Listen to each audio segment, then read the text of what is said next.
Assalamu alaikum. So today we'll discuss about introduction to pathology. Firstly, अगर हम pathology का जो वर्ड है उसको देखें तो हम उसको टू पार्ट्स में डिवाइड करते हैं. फर्स्ट है pathos and second one is logos. So pathos का जो मीनिंग है उसको बोलते हैं हम disease. Pathos is called disease and logos mean is called study. So pathology is called study of disease. अब उस डिसीज़ को हम किस बिना पे जो है वो स्टडी करते हैं, कैसी वो जो है बॉडी में चेंजेस लाती है, वो है structural and functional changes. Structural and functional changes and functional changes. So किसी भी बॉडी में अगर जो है किसी डिसीज़ की वजह से स्ट्रक्चरल एंड फंक्शनल चेंजेस को हमने डिस्कस करना है, उसको स्टडी करना है, तो उसको हम बोलेंगे पैथोलॉजी. अब हम पैथोलॉजी को टू टाइप्स में डिवाइड करते हैं. फर्स्ट वन है general pathology and second one है स्पेशल पैथोलॉजी. जनरल पैथोलॉजी में जो है हम ये देखते हैं कि उस डिसीज़ ने जो जिसकी हमने स्टडी करनी है, उस डिसीज़ ने अगर बेसिक रिएक्शंस को जो है वो इफ़ेक्ट किया है, बेसिक रिएक्शन जो सेल के होते हैं, टिश्यू के होते हैं, अगर उनको इफ़ेक्ट किया है जो कि बाद में नॉर्मलाइज हो जाते हैं, उसको हम जनरल पैथोलॉजी में स्टडी करते हैं. बट अगर कोई ऐसा डिसीज़ आया है, कोई ऐसा इन्फेक्शन आया है जिसने स्पेसिफिक जो है रिस्पॉन्स दिया है, कोई स्पेशलाइज्ड जो है वो स्ट्रक्चर्स पड़े हुए हैं, जैसे हार्ट है, इम्यून सिस्टम है, देन लीवर है, उस पर कोई डायरेक्ट अफेक्ट डाला है, तो उसको जो है हम स्पेशल पैथोलॉजी में डिस्कस करते हैं. ओके, सो फर्स्ट जो है आपने डेफिनेशन देखनी है कि पैथोलॉजी की डेफिनेशन क्या है. The study of disease is called pathology, जो कि स्ट्रक्चरल एंड फंक्शनल चेंजेस लाती है बॉडी में. देन पैथोलॉजी को हम टू पार्ट्स में डिवाइड करते हैं, general pathology, specific pathology. General pathology में अगर तो किसी भी सेल के बेसिक रिएक्शंस को उसने जो है चेंज किया है, थोड़े बहुत डिफरेंट आए हैं, देन हम उसको जो है जनरल पैथोलॉजी में डिस्कस करेंगे. बट अगर जो है कोई ऐसी डिसीज़ आई है या फिर ऐसा कोई इन्फेक्शन हुआ है जिसकी वजह के स्पेशलाइज जो सेल्स हैं, लाइक हार्ट हो गया, लिवर हो गया, देन जो है ब्रेन के सेल्स को डैमेज किया है अगर किसी स्टूमिलाई की वजह से, तो उसको हम जो है स्पेसिफिक पैथोलॉजी में डिस्कस करेंगे. सो ये जो मेन टू टाइप्स हैं बहुत इंपॉर्टेंट, इनको आपने करना है. देन डेफिनेशन करनी है. देन उसके बाद अगर कोई डिसीज़, फॉर एग्जांपल अगर कोई ये नॉर्मल सेल है, वो अपनी जो एक्टिविटीज़ है, जो फंक्शंस है, वो सही तरीके से परफॉर्म कर रहा है, यहाँ पे कोई अगर इन्फेक्शन आ गया है, ठीक है, अगर कोई बॉडी पे इन्फेक्शन उस सेल पे आ गया है, तो उसके कुछ एस्पेक्ट्स हैं जो कि हम पैथोलॉजी के ज़रिए कुछ चीज़ें देखेंगे. वो कौन कौन सी हैं, वो कुछ एस्पेक्ट्स हैं. वो फर्स्ट जो एक्सपेक्ट है वो है इटियोलॉजी. इटियोलॉजी का मीनिंग है काज ऑफ द डिसीज़.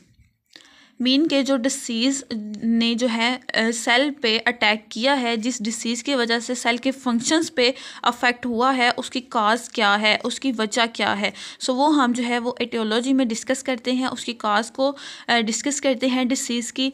अब जो काज ऑफ डिसीज़ है, इसको हम टू पार्ट्स में डिवाइड करते हैं. फर्स्ट है जेनेटिक, वो जेनेटिक भी हो सकती है. देन सेकंड वन है एक्वायर्ड, ठीक है. अब जेनेटिक में ये भी हो सकता है कि अगर आपके पेरेंट्स में वो डिसीज़ था, तो हो सकता है कि आप में भी वो डिसीज़ हो.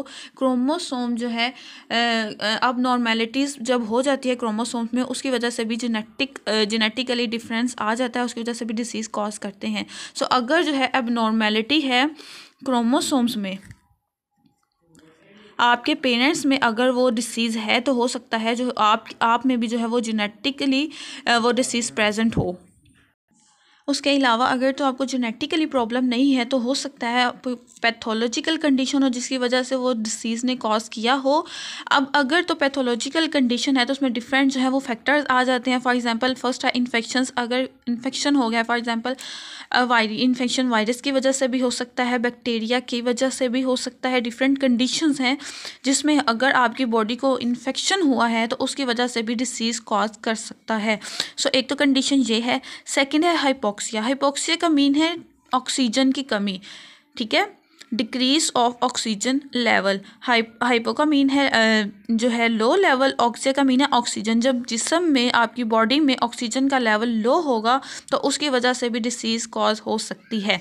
अब जो इसका नेक्स्ट जो है स्टेप, वो है फिजिकल एजेंट्स. फिजिकल एजेंट्स में ये आ जाता है कि अगर आपको फिजिकली आपकी बॉडी में कोई चोट लगी है, बर्न हुआ है, आपके अगर हैंड पे या फिर किसी भी बॉडी पे आपके बर्न हुआ है, अगर किसी वजह से चोट लगी है, तो उसकी वजह से भी डिसीज़ कॉज हो सकता है. नेक्स्ट है केमिकल पॉइजन्स।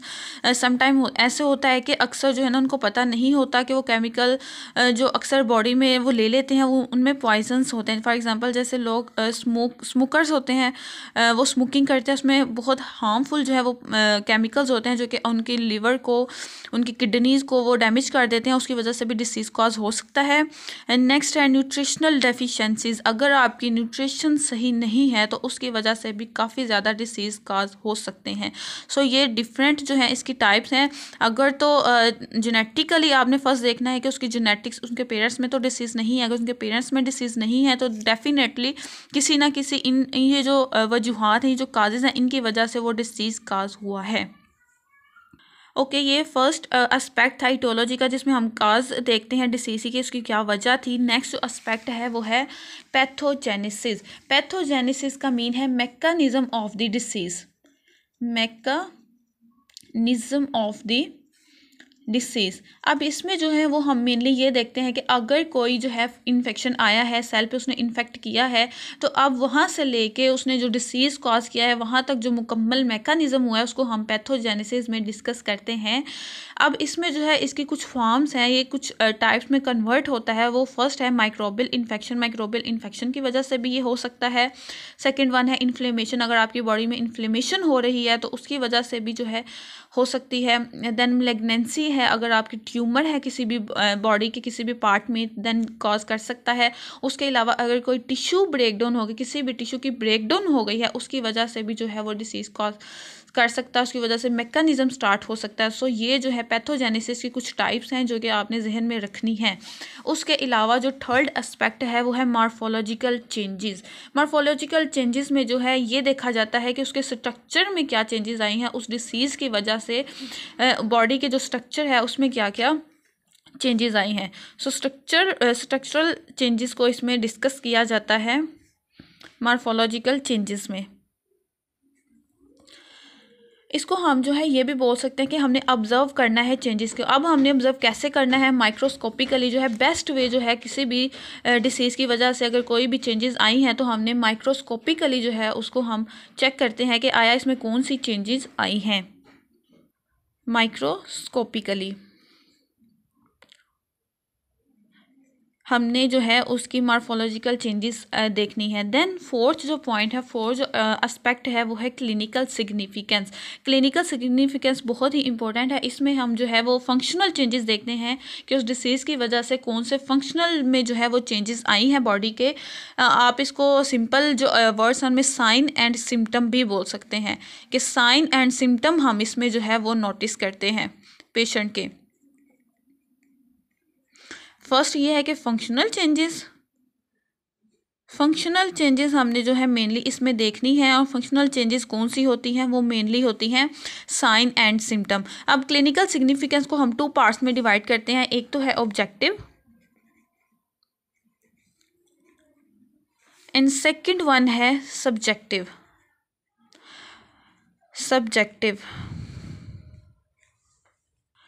अब ऑब्जेक्टिव क्या है? आप देखें, अगर आपके पास कोई पेशेंट आता है, किसी भी डॉक्टर के पास अगर कोई पेशेंट जाता है, तो अगर डॉक्टर जो है ना वो बॉडी को उसकी देख के, उसकी कंडीशंस को देख के कोई साइन बताता है कि आपको ये चीज़ है, आपको ये डिसीज़ है, आपको ये डिसीज़ है, सो उसको हम बोलते हैं ऑब्जेक्टिव, जो कि डॉक्टर बताता है साइन बॉडी को देख के। फॉर एग्ज़ाम्पल अगर आप जो है वो देख लें, ये कान की कंडीशन अगर आप देख लें तो उसमें जो डॉक्टर है वो पेशेंट के आइज़ को देख के, हैंड्स को देख के, बॉडी के कलर को देख के बता देता है कि इस बच्चे को जो है वो यरकान है। अगर उसकी आइज़ येलो हैं, उसकी जो नेल्स हैं वो येलो हैं, तो वो जो है उसके साइंस को देख के तो वो जो डॉक्टर है वो बता देता है। उसको हम बोलते हैं ऑब्जेक्टिव, जो कि डॉक्टर खुद साइन देख के पेशेंट को बताता है।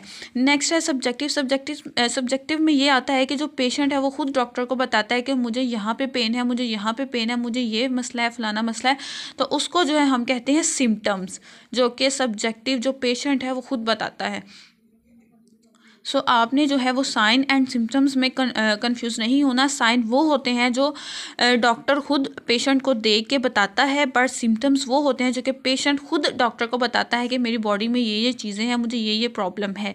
सो क्लिनिकल सिग्निफिकेंस में मेन ये चीज़ आती है।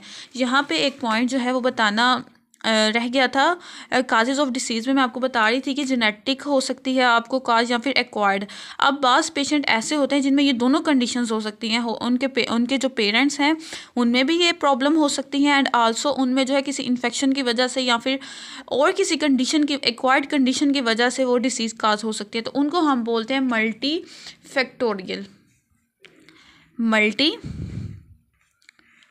फैक्टोरियल। ऐसे पेशेंट्स को जिनको कोई डिसीज़ हुई है और उसकी काज ये भी हो सकती है कि उनके पेरेंट्स में भी थी एंड आल्सो एक्वायर्ड